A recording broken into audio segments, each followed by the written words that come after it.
Muy buenos días, Óscar Pujol. Estoy encantadísima, de verdad, de tenerte aquí en este canal de Yoga en Vida. Pues un saludo desde España, concretamente desde Valencia, Un y placer. darte las gracias infinitas por recibirme a mí y ofrecer este espacio a todas aquellas personas que nos quieran ver y estén interesadas en este fabuloso texto que has traducido. Muchas gracias, Silvia. Muy buenas tardes desde Nueva Ah, Delhi. bueno, Aquí ya. claro. Es que allí es por la tarde, ¿verdad? Muy bien. Pues oye, pues un saludo enorme desde aquí y gracias de verdad de nuevo por recibirme. Para mí es muy especial, de verdad.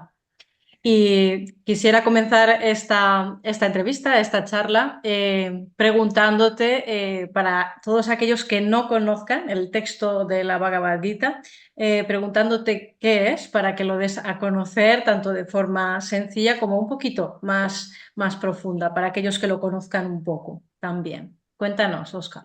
Bueno, la Bhagavad Gita, como su nombre lo indica, ¿no? Se puede traducir por la canción del Señor.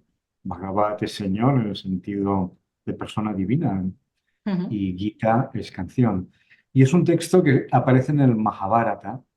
Normalmente se fecha entre el siglo segundo antes de Jesucristo y el siglo segundo después de Jesucristo, ¿no? Con todo ese, hay una gran ambigüedad respecto, es muy difícil, ¿no? Fechar estos textos, pero la Gita es realmente, es un texto que tiene 700 versos y no es muy grande, se puede leer en un par de horas, ¿no? ujú, Y lo bonito de este libro realmente es que es todo un manual de vida, ¿no? Y que ha gozado de una popularidad inmensa en todo el mundo, no solo en la India, ha rebasado las fronteras de la India y es seguramente el texto indio más leído. Tuvo mucha influencia en Gandhi, tuvo ujú. mucha influencia en Tolstoy, tuvo mucha influencia también en el famoso Oppenheimer que se ha hecho famoso estos días. Vaya.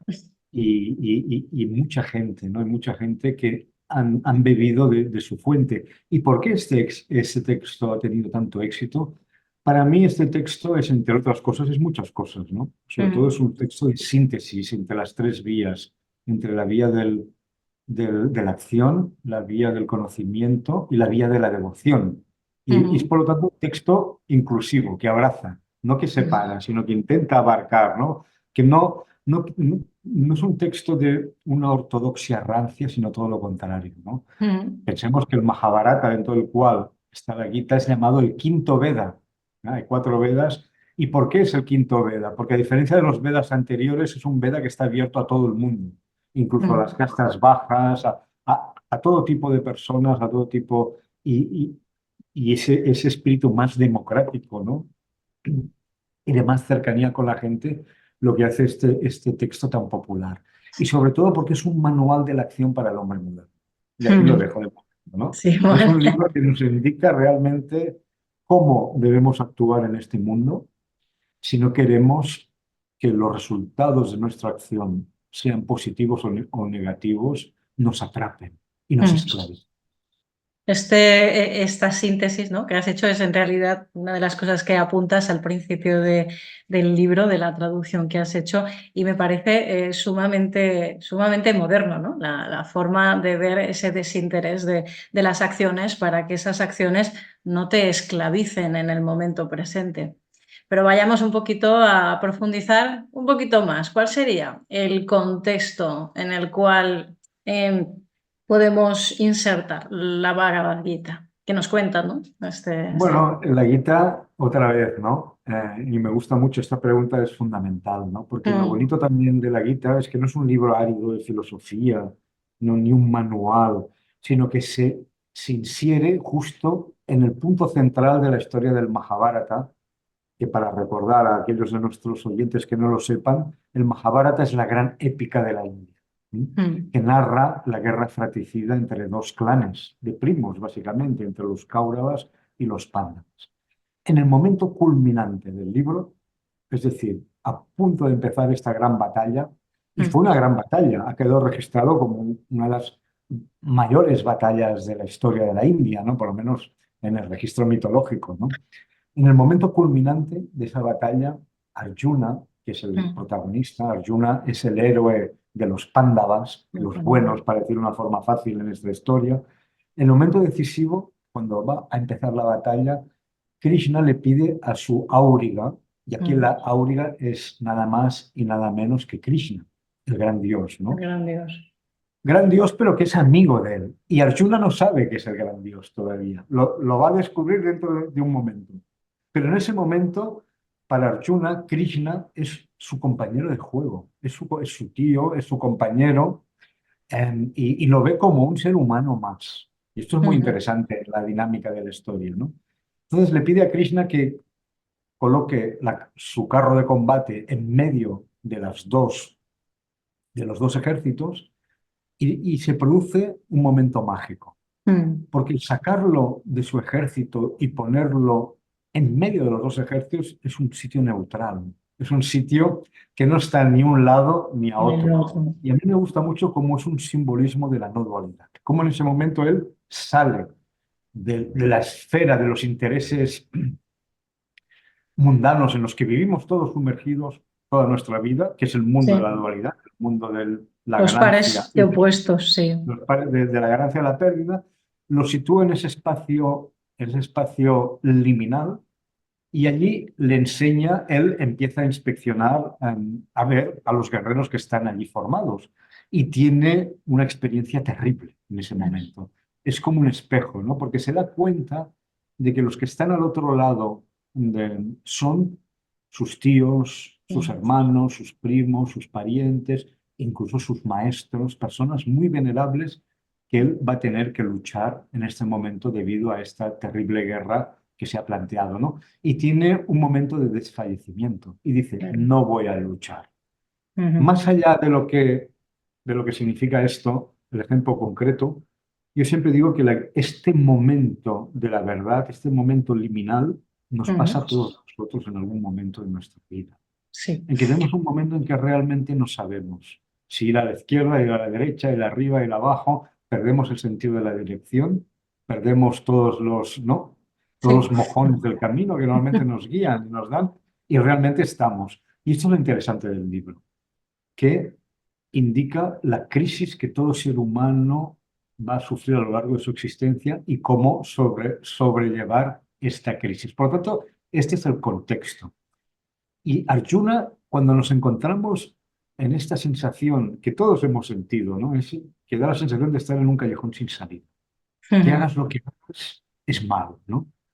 Y lo bonito de la Gita es de que la Gita es cómo pasar de una situación en la que siempre perdemos, cómo salir de un callejón sin salida y entrar en una situación en la que siempre ganamos. Decidamos lo que decidamos, vamos a acertar en ambos casos. Y aquí me paro un poco para...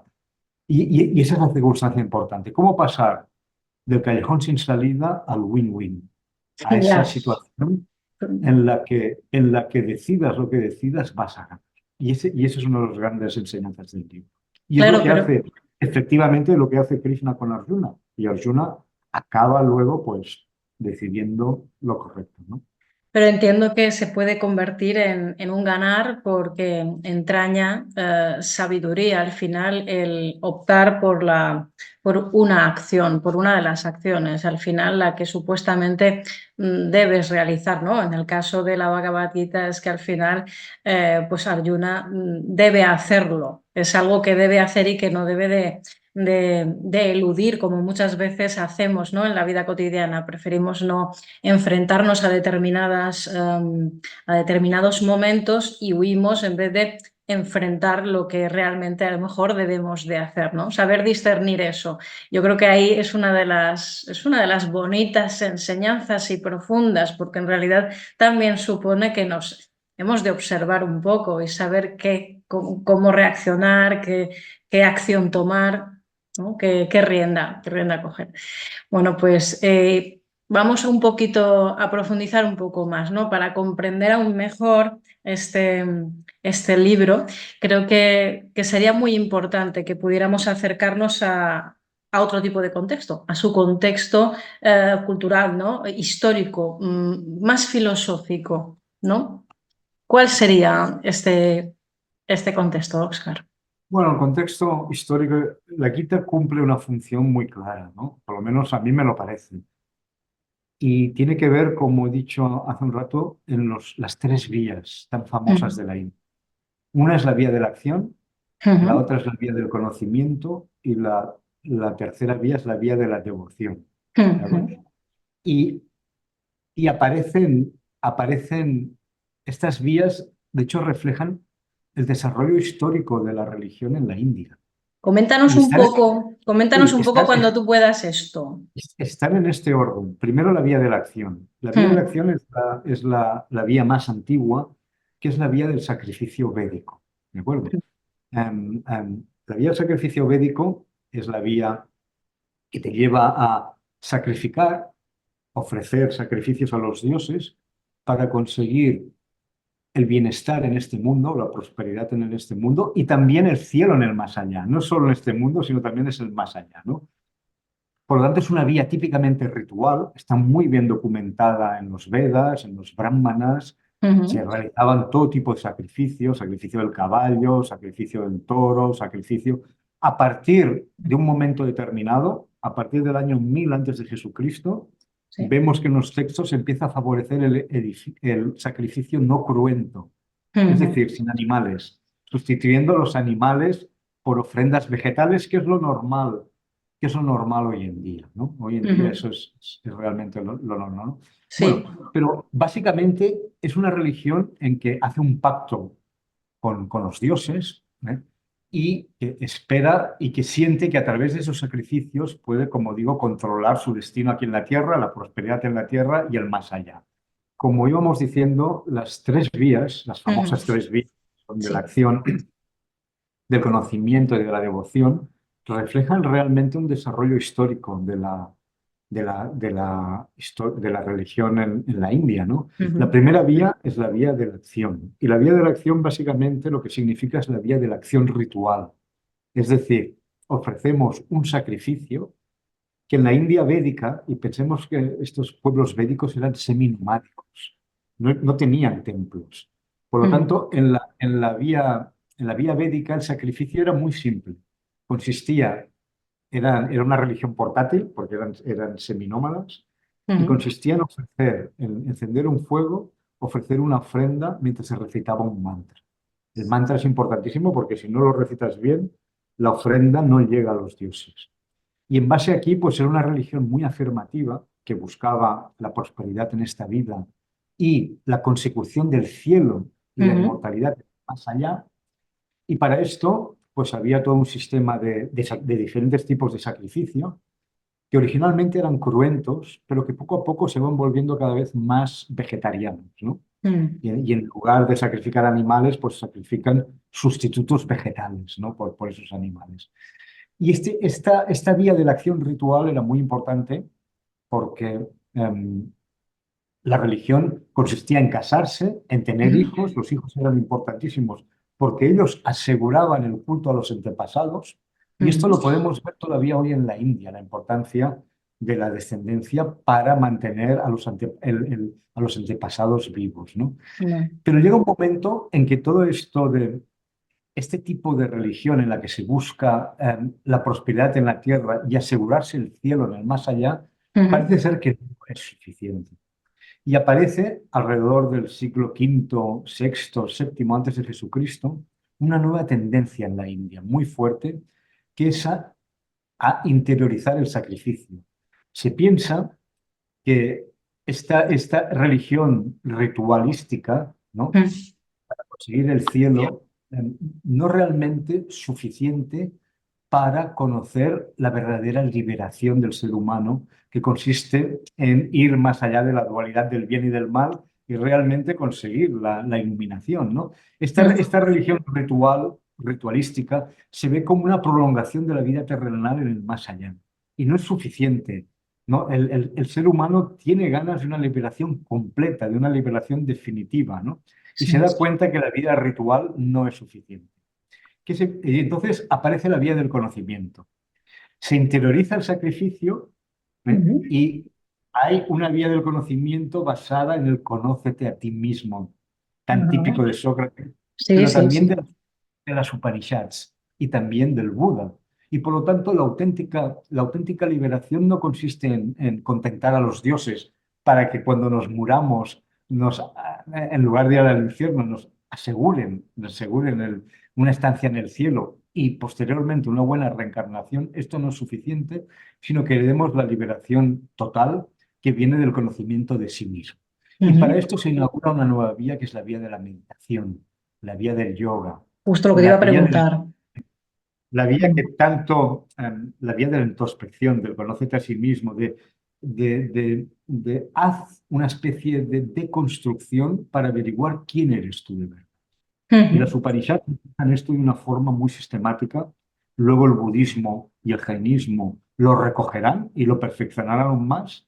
Y esta vía, en cierta manera, esta deconstrucción de la personalidad busca responder a la pregunta, ¿quién eres tú? ¿Quién ¿No? soy yo? Sí. Ujú.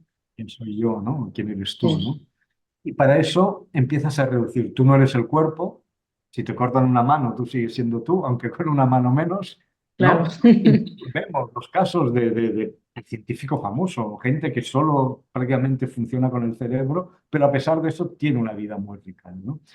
Ese proceso de deconstrucción sigue de una forma muy, muy, muy estricta hasta llegar a decir que yo no soy mi mente, que esa es la gran identificación en la que vivimos todavía la mayoría de nosotros encerrados. Pensamos que nosotros somos nuestra mente, Ujú. pensamos que nosotros somos nuestras emociones, pensamos que nosotros somos nuestros pensamientos, pensamos que nosotros somos incluso nuestras ideas, Exacto. no- Ujú. y nos identificamos, estamos dispuestos a morir por nuestras ideas, ¿no? Porque, Sí, sí. porque son nuestras y nos identificamos.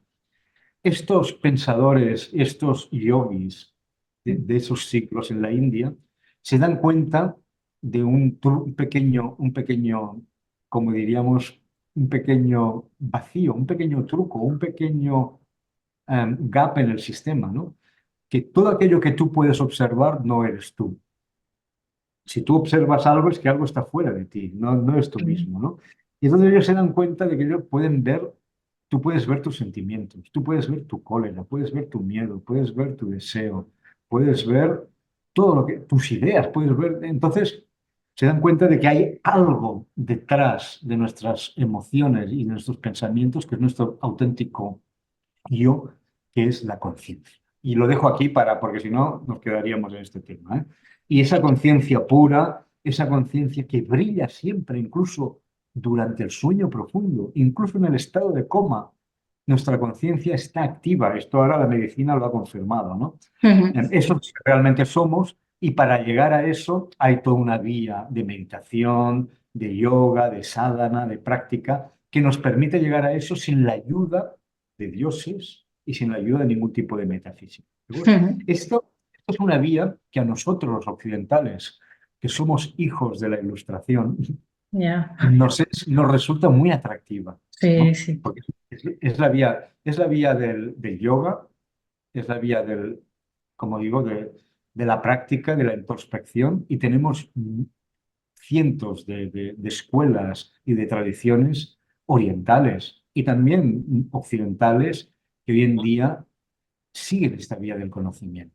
Ujú. Ahí la liberación no depende de dioses extraños, ni depende de supersticiones, ni de rituales, sino depende solo de tu propio esfuerzo.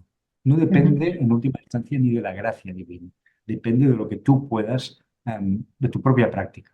Esto que Ujú. parece muy bonito, no lo es tanto para el ser humano.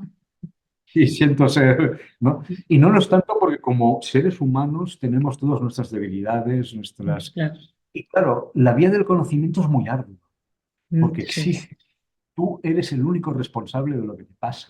claro. Y tú tienes que limpiar ese karma que es acumulado desde el punto de vista indio a lo largo de innumerables vidas, lo tienes que ir purificando con tu práctica yoga, con tu práctica de meditación. Esto está muy bien explicado en los textos budistas. Cómo Sí. vas poco a poco purificando y dejando ¿no? Todas estas flechas, todas estas contaminaciones que tiene y cómo poco a poco. Pero claro, estás solo. Es terrible en Sí, realidad, sí, ¿no? sí, sí, sí, así Porque es. el peso del universo cae sobre tus hombros, ¿no? Y poco a poco nos damos cuenta que por lo menos para la población india de esos siglos esto no era suficiente, no era suficiente con... Y, y, y, y- y aparece una tercera vía, que es la Esta vía es. del Dios Ujú. persona. Es una vía, la Bhakti, vía del ¿eh? la de Bhakti. Bhakti, sí, Es una vía que nosotros conocemos bien, porque en nuestra tradición cristiana es la vía claro. típica del cristianismo, la devoción a Jesucristo, la devoción a las vírgenes, la devoción a Dios, etcétera, etcétera, ¿no? Y para nosotros, esta vía devocional, incluso que nos parece a veces un poco ingenua, ¿no? Confía en Dios y esto lo arreglará todo. Nos cuesta un poco esto al al personaje moderno, ¿no? Al hombre moderno le cuesta un poco, ¿no? Hacer eso. Pero curiosamente, si miras históricamente, es la vía más moderna de las que hay, ¿no? Sí, la confianza en un Dios, digamos, sí. Y el cristianismo también es de, ¿no? Todas las Es tradiciones moderno judio-cristianas, con el totalmente, sí. budismo exactamente, ¿no?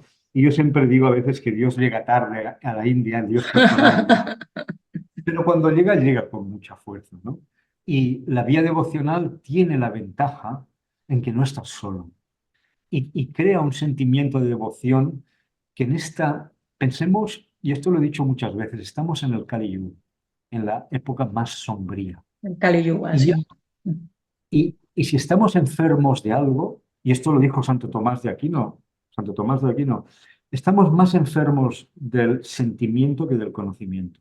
Ujú, claro. El hombre de la edad de hierro en la que estamos conserva muy bien esa capacidad de conocimiento, pero es víctima de sus emociones, es presa de sus emociones y deja de controlar sus emociones. Y lo vemos esto muy claramente en el panorama actual, ¿no? Y Totalmente. por lo tanto, la vía devocional es una vía, o sea, si tú estás psicológicamente mal, la vía del conocimiento no la puedes seguir bien, No, que porque va, existe, que va. ¿no? Te va a rebotar, Imposible. Claro, claro. imposible. En Imposible. cambio, la vía devocional ayuda mucho a purificar las emociones. Es una forma más fácil de purificar las emociones. Y ya para cerrar, porque me estoy alargando mucho, Silvia, No, no, eh, tranquilo. lo bonito de la Gita es que hace una síntesis de estas tres vías y Ujú, ofrece una vía única, que es la vía del karma yogi, ¿no?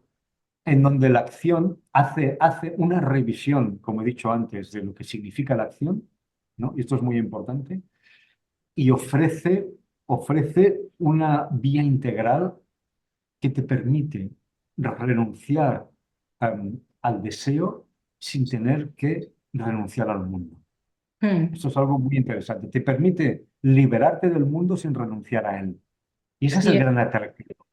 Te permite ser un yogi mientras ujú, eres, en mi caso, director del Instituto Cervantes, o ujú. una persona que tiene obligaciones sociales muy importantes y no puede retirarse y dejar su trabajo, dejar su familia, dejar su cónyuge, dejar sus hijos para irse a vivir en los Himalayas, ¿no? Claro. Y como no puede hacer eso, la Gita realmente ofrece una vía muy moderna, mucho más flexible y muy interesante que creo que es muy adecuada para nosotros, ¿no? Para Arjuna, que es ese hombre moderno que ha tenido la duda existencial al principio y le ofrece realmente una solución que le permite buscar el conocimiento sin dejar de ser un guerrero, que es lo que es Arjuna. Es por esto que citas en el propio libro al principio, que dices que la Bhagavad Gita es un libro de yoga.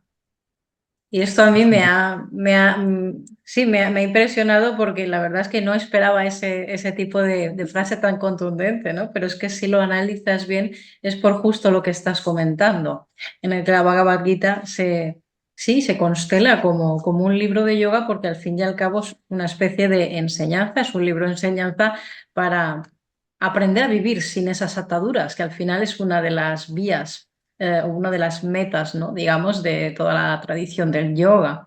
Y esto sí que me gustaría que lo pudiéramos comentar, ¿no? ¿Por qué se considera que es un libro de yoga? Bueno, tú piensas que la palabra yoga sale constantemente en la Gita, ¿eh? Sí, Y sí, que sí. No, un día la conté, ahora no me acuerdo, es una de las palabras que más salen en la Gita, es yoga, junto con dharma, karma. Ujú, em, y es una... primero decir que la palabra yoga, el sentido que tiene, se le ha dado un sentido tardío de unión con la divinidad. ¿Eh? ujú. Pero este no es el sentido de la palabra yoga, porque cuando queremos decir unión en sánscrito no cogemos la palabra yoga, cogemos la palabra samyoga en lugar de yoga. ¿Eh? Y cuando Oh, separación es viyoga, viyoga, y yo. samyoga. Yoga quiere decir método, práctica. Quiere decir un método determinado. Y Ujú. por eso cada capítulo de la Gita es llamado yoga, ¿no? El primero es el yoga de la depresión. Qué bonito.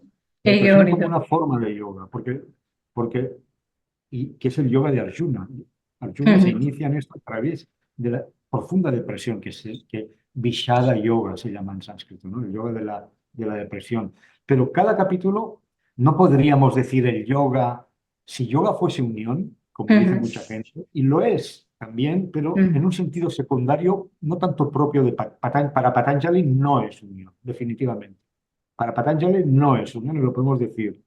Pero para el Vedanta sí es unión, para el Tantra sí es unión, para escuelas posteriores que también beben de Patanjali también es unión. Pero esto Ujú. me gusta aclararlo. Y a pesar de lo que digan muchos maestros contemporáneos, ¿no? Para Patanjali yoga no es unión. Es lo que realmente el significado es técnica, es método, es camino, es vía para hacer. Yoga es yugo. Es un yugo que te pones para Ujú. tirar del carro, de esa manera, ¿vale? Sí, sí. No, es eso, ¿no? Los bueyes en la India se ponen el yugo para tirar del arado. Pues tú te pones el yugo del yoga porque vas a tirar, porque es una disciplina que te va a centrar en tu vida y vas a tirar del arado de tu propia vida y del arado del conocimiento. Y me interesa esa metáfora porque es la metáfora original. Pero bueno, de todas maneras, yoga es un método y como digo, en la Gita hay como más de 12 15 yogas diferentes se Sí, describen. sí, sí, Y sí. es un yoga, porque el yoga, cuando hacemos yoga, el yoga no es moral. También he dicho en la introducción, y esto puede sorprender, la Gita no es un libro de ética. Y Exacto. eso me Mm. interesa mucho. No es un libro porque la ética de la época ya venía dada por sus propias filosofías, y él sigue la ética de ese momento, ¿no? Que es la Ujú. ética del Varna Ashrama de su época. No está diciendo aquí lo que tienes que hacer. Esto ya venía por los propios códigos de la... No le preocupa tanto lo que tienes que hacer, sino que lo hagas de una manera determinada. Y Ujú. vuelvo a lo que decía antes, porque esto es fundamental para entender la Gita. La Gita habla de diferentes tipos de acción. Y como he dicho, Eso era es. un tratado de la acción humana. Y habla primero de la acción, habla de la no acción y habla de la inacción. Esas tres categorías me interesan mucho. Sí, Que, cuéntanos un que- poco, porque están sí, relacionadas con todo lo del karma yoga, que es la tercera vía. exactamente. Primero, la acción. La acción dice que es de dos tipos. Ujú. Es positiva o negativa. La acción positiva crea karma positivo que te produce placer y te produce buenas cosas en tu vida. Te da buenos amigos, dinero, placer, etcétera. Y esto es la otro tipo de acción, la acción negativa, te produce dolor y Ujú. resultados negativos. ¿De acuerdo? Evidentemente, el ser humano, en su lucha por la subsistencia, quiere producir karma positivo y evitar el karma negativo. Ujú. Pero la gran contribución de la Gita, que a veces no somos conscientes de ello, es que te dice que la acción, tanto la buena como la mala, te esclaviza. Ya, sí. ¿Por qué te esclaviza? Porque Ujú. te ata a los resultados de la Eso. acción. Claro, esto a nosotros nos puede sorprender y por eso digo que no es ética. La ética dice, haz la acción buena, ¿no? Y te dice que acción buena para tú obtener beneficios Ya. morales y materiales. Y eso es la ética. Evita la acción mala, haz la acción buena que te dará beneficios a ti y al conjunto de la sociedad. La Ujú. Gita no va de eso. La Gita dice, tanto la acción buena como la mala te esclaviza. Si tienes éxito, eres esclavo de tu éxito y te Bueno, apegas a tu éxito y vas a seguir actuando para tener más éxito, para tener más dinero, para tener más seguidores en YouTube, para que la gente, tener más estudiantes en tu yoga sala, para tener lo que sea, para tener más escritores que lean tus libros, ¿no? Ya. Y si la acción es negativa, también te esclaviza con los malos resultados, vas a tener problemas, vas a tener que corregir esos problemas y por lo tanto eres esclavo de esa acción. Eso es lo que le preocupa a la guía. Ajá. Va, el siguiente tipo de acción. He dicho, una es acción, que es de dos Sí. tipos, positiva, negativa. La otra es inacción. Inacción es cuando tienes que hacer algo y no lo haces. Imaginemos que ahora Silvia me ha pedido que me conecte y yo no me conecto. Estoy por ahí, estoy disfrutando de la India y no quiero conectarme con Silvia para hacer esta sesión. Eso es la inacción. Tienes que hacer los deberes, no los haces. Tienes que hacer un trabajo para la empresa y no lo haces. Y no lo Todos sabemos haces. lo que es la Postergas. inacción. Claro, claro. No vale la pena extenderse. No. La Gita dice en el fondo que esta inacción no existe, aunque popularmente todos lo llamamos inacción, pero en el fondo nadie puede estar sin hacer nada ni siquiera un segundo de su vida, ¿no? Y esto es muy importante para la Gita, porque el monje que está meditando, imagínate que eres un yogi y estás meditando, pero en lugar de estar meditando, estás pensando en otras cosas. Y Claro, nunca meditas, siempre estás, o sea, meditas como pose para como tener más posibles. estudiantes, para mostrar que eres una persona muy espiritual o lo que sea, ¿no? Ujú. Y en apariencia, esto lo dice la Gita porque en apariencia estás inactivo, no estás haciendo nada.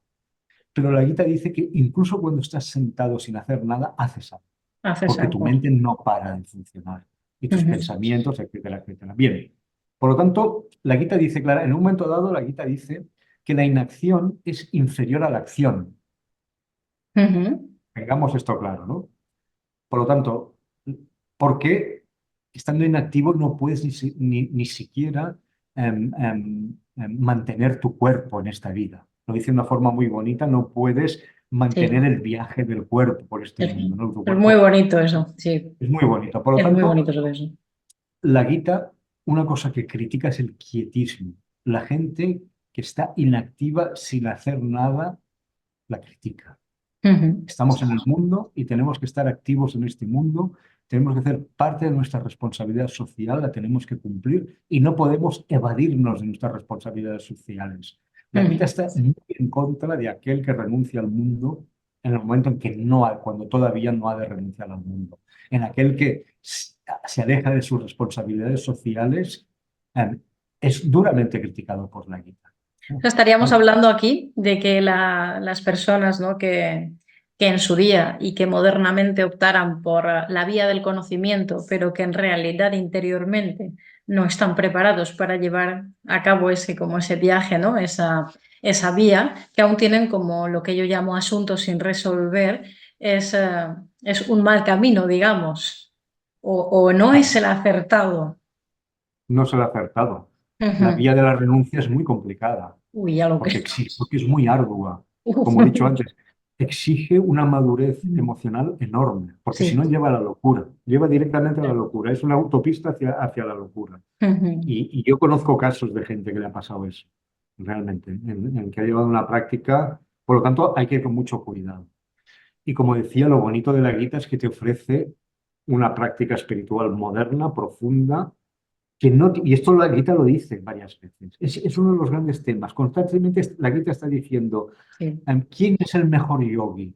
¿El que Mm. adora a un dios abstracto sin forma, ¿no? y sin atributos? ¿O el que me adora a mí, a Krishna? ¿Mm? Ya. Parece una...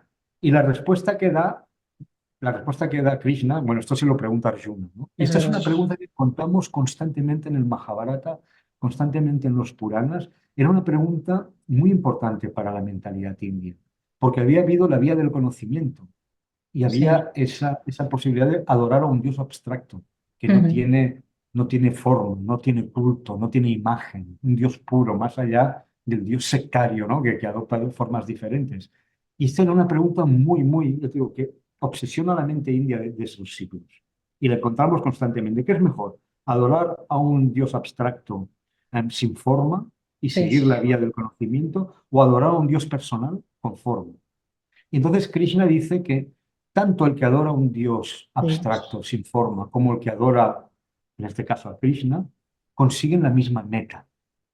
Pero la diferencia es que la vía del Dios personal es menos ardua que la vía del Dios abstracto. Porque es muy difícil, y lo dice de una forma muy bonita, es muy difícil para un Dios, para un ser que tiene cuerpo como nosotros, tú tienes cuerpo, yo tengo cuerpo, somos seres encarnados, ¿no? Claro.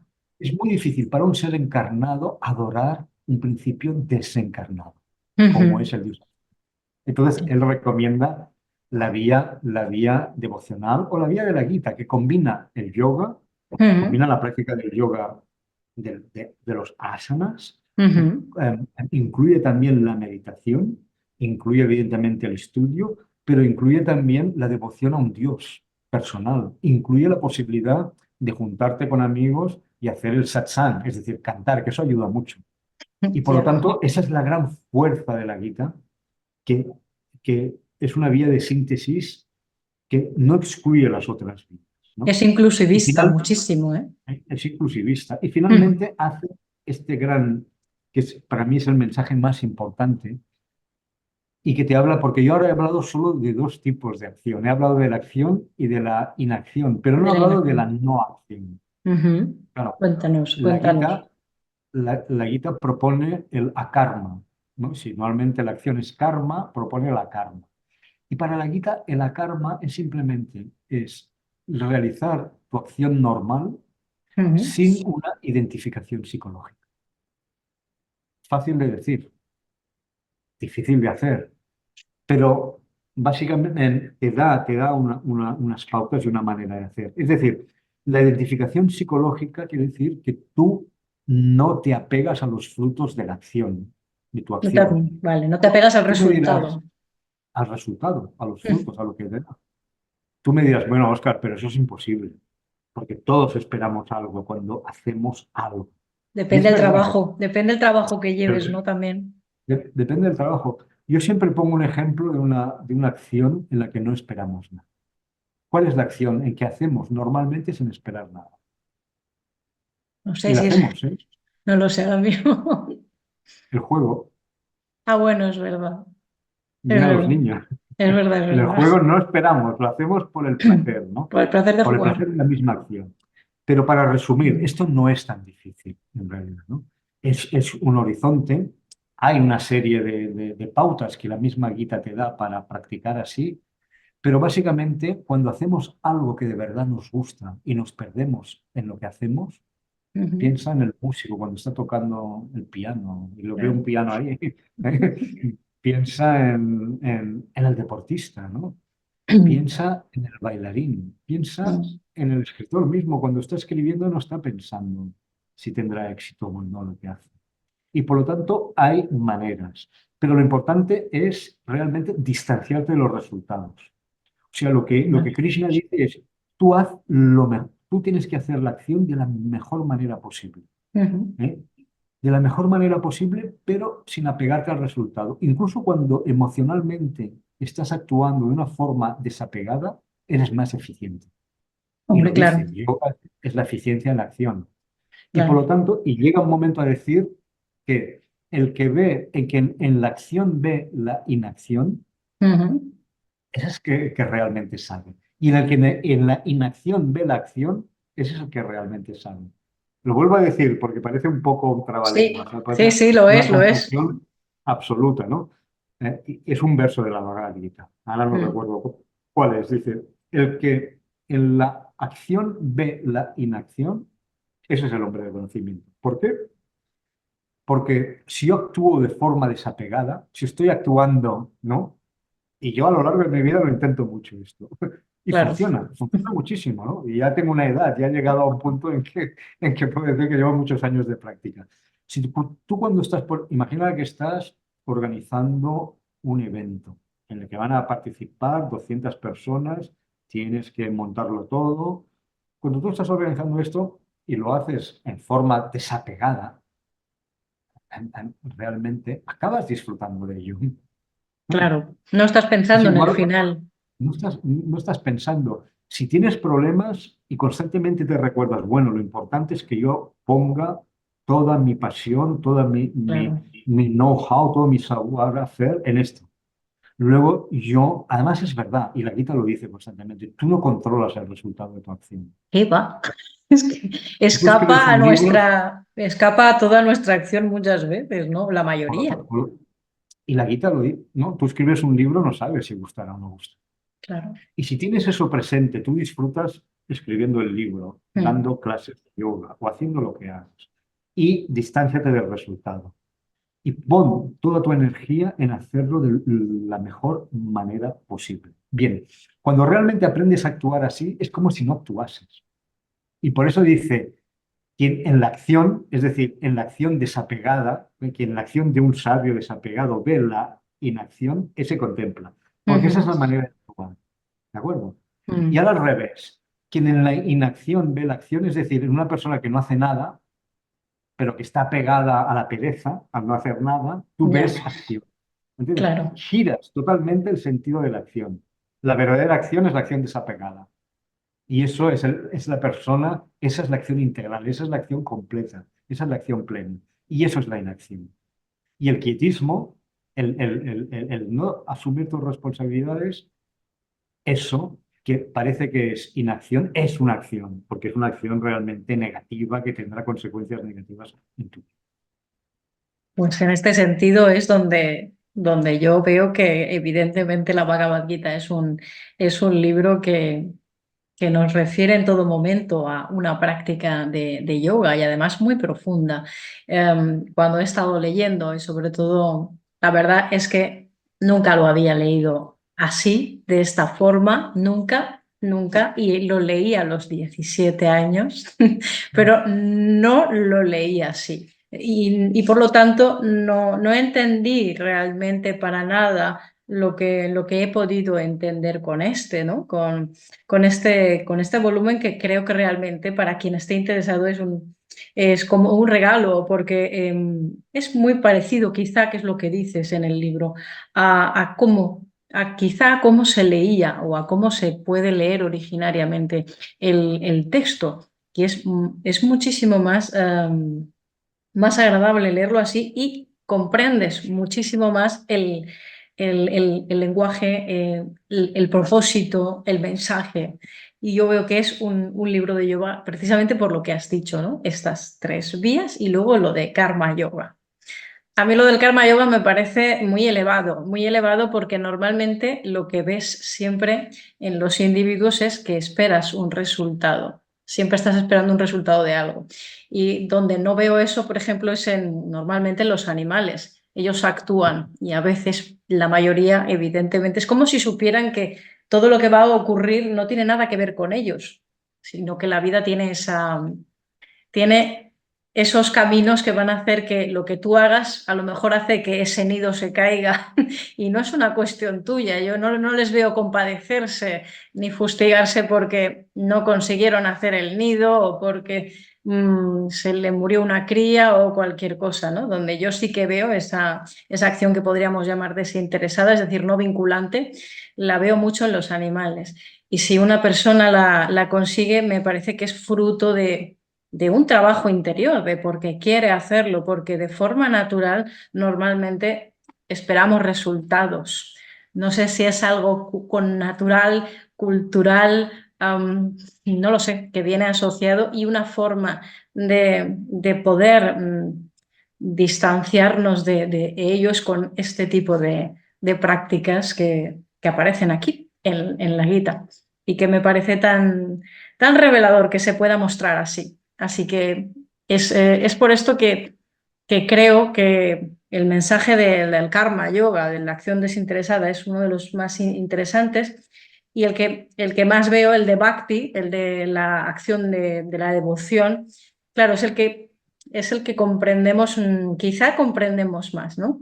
Cuando leemos la Gita, como quienes nos hemos criado en la tradición judeocristiana, entendemos enseguida esa devoción a un Dios, ¿no?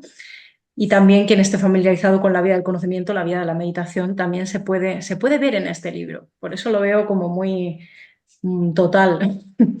¿Qué crees? ¿Cuál es al final la gran enseñanza? ¿O por qué una persona que nos esté viendo ahora que no haya leído la Gita o que lo haya leído pero no, quizá no lo haya entendido como lo estamos hablando? ¿Por qué crees que debería adentrarse en esta lectura? Bueno, por todo lo que llevamos dicho, obviamente, ¿no? Claro. A ver, es una de las joyas de la literatura universal, y eso también. Y yo yo pienso que si alguien quiere familiarizarse con el pensamiento indio así en general, ¿no? Porque es muy complejo, yo creo que es un libro ideal para penetrar en él. No Ujú, es un manual de filosofía, eso también lo hace más ligero, ¿no? Es un diálogo entre dos, aunque hay mucho de monólogo, porque quien habla casi siempre es Krishna, ¿no? Pero es un diálogo. El lenguaje, el sánscrito de la Bhagavad Gita es un sánscrito muy fácil. Yo he intentado he intentado que esta traducción refleje esa sencillez del lenguaje del libro original, ¿no? ujú, Son libros, Mahabharata, como digo, es un libro, es un sánscrito popular, casi hablado, ¿no? ujú. Que se, y yo quería que eso, porque me parece que muchas traducciones son muy pesadas, ¿no? Como si, Sí, cuando en realidad estamos ante un texto muy luminoso, ¿no? Muy, muy, muy saltarín, incluso diría, ¿no? Porque si te das cuenta, además, se tocan muchos temas. Lo digo también en la introducción, ¿no? es Tú ahí verdad. encuentras desde, yo qué sé, una fórmula para liberarte sin renunciar al mundo, como hemos dicho, la fórmula del karma yoga, Exacto. y encuentras luego discursos metafísicos sobre el origen del mundo, ¿no? Y sobre el que no vamos a entrar ahora, ¿no? Pero también encuentras una receta de cómo entregar un regalo a un amigo, de Es verdad. verdad. Encuentras una receta de qué tipo de comida has de comer, ¿no? Ujú. Y encuentras un montón de cosas ahí, ¿no? Cómo has de llevar tu vida, ¿no? Un poco. Es un manual de vida, lo he dicho también. Eso es, Y ahí sí. está increíble que toca como muchos puntos de la vida humana, ¿no? Y de una forma, como digo, poco sectaria. De hecho, es uno de los grandes, es que todo el mundo en este libro encuentra apoyo para su filosofía. Ujú. Independiente. A veces hay interpretaciones muy contrarias del mismo libro, ¿no? Es tan sorprendente que este libro fue la inspiración de Gandhi, Es verdad, lo citas pero fue también. también la inspiración del asesino de Gandhi. ¿Cómo podemos entender eso, no? O Porque es sea, universalista, quizá. No lo porque sé. no es un libro de ética, no es Ujú. un libro de ética, es un libro de yoga, insisto una vez más, Sí, sí, sí. y yoga para mí quiere decir método de Ujú. vida, ¿no? Entonces tiene muchos ángulos, yo diría, ¿no? Yo también a mí lo que me preocupaba mucho al hacer esta traducción es hacer justicia a la lengua castellana, ¿no? Porque la verdad que a veces cuando lo lees en otras traducciones, y hay traducciones muy buenas, yo no critico las otras traducciones, hay traducciones excelentes. De hecho, es un libro que yo nunca había querido traducir, si te soy Ujú. sincero. Si lo tienes en las manos es por casualidad. No, Y no, le esto tienes es que una dar, suerte. y le tienes que dar las gracias al señor COVID, porque esto fue esas cosas que pensábamos durante el encierro. No sé por qué ¿no? Una vocecita me dijo que lo tenía que traducir, porque hay muchas traducciones, es uno de los libros Mm. más traducidos al español, ¿no? Pero sí que pensé que podía, como te digo, hay que hacer justicia al castellano y ponerlo en un castellano tan hermoso como es el sánscrito original y que llegue al lector, ¿no? Y eso me Eso ha es. preocupado mucho. Ha Que sido es mi lo más principal, difícil, es lo más es mi difícil. principal preocupación. Fíjate que además es un libro que yo no he puesto notas. Es un libro sin notas. Ujú. Porque no quiero que estorben. Evidentemente hay cosas que el lector dirá, bueno, ¿y quién eran los pándavas? Hoy en día pones Google, escribes pándava y tienes toda la historia de los pándavas. No hace Claro, falta, ¿no? Y puedes preguntar a Internet y vas a encontrar todas las respuestas a esos nombres que aparecen ahí. Pero claro. yo no quiero que las notas estorben en esto, ¿no? Pero insisto, es un libro que te abre las puertas de la cultura india. Además, es un libro que se lee en 2 horitas, no cuesta Es más, verdad. ¿no? Y que tiene un montón de cosas, ¿no? Yo tengo amigos que han leído este libro sin gustarles el yoga, especialmente ni la cultura india, pero que lo lean porque han oído hablar tanto de él y por ser, como digo, una referencia de la India y de esas filosofías de la India, ¿no? Y para mí es una de las referencias más. Tolstói lo leía también, ¿no? Es un libro que ha inspirado Ujú, a mucha gente y a muchas formas de vida diferentes. Además, es lo bueno, no es un libro dogmático. El ujú. que lo lea sacará sus conclusiones, igual encuentra una forma de mejorar su vida según sus propios parámetros y sin tener que volverse hindú, ni hacer yoga, ni hacer meditación, ni convertirse en nada. Vamos a cerrar esta fantástica charla en la que te voy a pedir que pues elijas una estrofa o uno de los versos que para ti sean realmente capitales, esenciales, que resuman un poco por qué quizá has traducido la Bhagavad Gita o por qué este libro supone algo como una joya para uno, para ti también. Bueno, lo he dicho muchas veces, igual tú lo has oído, ¿no? Pero para mí la Gita es un libro que llevo siempre conmigo desde hace prácticamente 40 años Mm.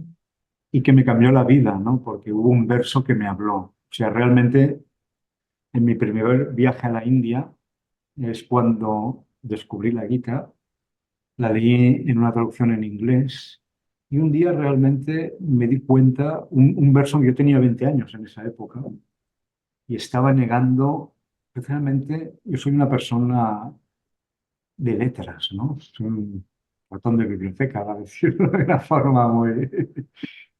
Y yo en esa época, a los 20 años, como es normal cuando tienes 20 años, quería ser un hombre de acción y Ujú, negaba no quería ser un intelectual, quería ujú. ser un hombre de acción.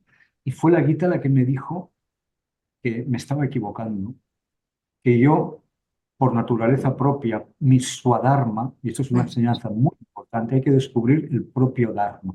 Sí. Y el propio dharma es el swadharma. Y el swadharma es, diríamos un poco, es la radiografía de tu composición única. Es decir, ¿no? Todos tenemos una composición mental, que son los tres gunas. ¿Cómo somos según los tres gunas? Y no Ajá. voy a explicar lo que es, porque ya sé que lo sabes y muchos de nuestros oyentes lo sabrán también. Probable, sí, pero no te Todos preocupes. tenemos un aura única, ¿no? Ujú. Y eso determina lo que somos en esta existencia. Y descubrir eso es muy importante, porque cuando descubres tu swadharma, el siguiente paso del karma yoga es realizar ese swadharma. Y realizar este swadharma no porque es lo que a ti te gusta, o por lo que te da placer, o por lo que te da dinero, o por lo que te da éxito, sino porque es tu propio deber. Y Ujú. la Gita mantiene que cuando tú haces lo que tú eres, vas a encontrar ahí la felicidad y la satisfacción, porque es lo que eres esencialmente, aunque tú Claro. te lo quieras negar. Esto me parece muy importante. Esto como, tú imagínate que Messi, alguien le dice a Messi que él ha de ser jugador de baloncesto. Y Messi lo confunde y en lugar de cuando era pequeño ser, no, quiere ser jugador de baloncesto cuando sirve para ser jugador de fútbol. Ya. Va a estar toda su vida frustrado, incluso aunque sea un buen jugador de baloncesto. ¿Vale? Y esto te lo dice la Gita. Si tú haces lo que hacen otros, lo que no es tu dharma, aunque lo hagas bien, es un camino muy peligroso porque te estás negando a ti mismo. No te ¿Vale? realizas tampoco. Te estás negando lo que eres, ¿no? Mm. Entonces, yo ahí hubo un verso de la Gita que como casi me lo dijo a la cara que yo me estaba equivocando, estaba siguiendo un camino equivocado y que yo tenía que rectificar y hacer lo que realmente era mi swadharma Ujú. y girar con la rueda de la vida. Porque si no giras con la rueda de la vida y te dedicas simplemente a pasártelo bien, vives en vano. ¿De acuerdo? Ya. Eso es lo que dice este verso. El que no gira con la rueda que así gira, y antes describe esta rueda, la Gita, esto está en el capítulo tercero, el Mm. que no gira con la rueda que así gira y vive deleitándose en los placeres, vive en vano. Realmente no, ¿no? Y este es el verso que ya recito y así podemos terminar. Evam pravartitam chakram nanuvartayati hayaha aghayurindriyaramo moham partha sajivati. Qué hermoso, muchísimas gracias, Oscar, por tu presencia aquí, por recitarnos ese verso en sánscrito. Para mí es una suerte haberte escuchado de verdad, tenerte aquí para, pues bueno, para beneficio y sabiduría mío, pero también es un placer poder compartirlo con todas aquellas personas que hayan podido ver este espacio, disfrutar de él y aprender de él. Muchísimas gracias, de verdad, Muchas gracias a ti, por tu Silvia. colaboración, de verdad. Ha sido un placer.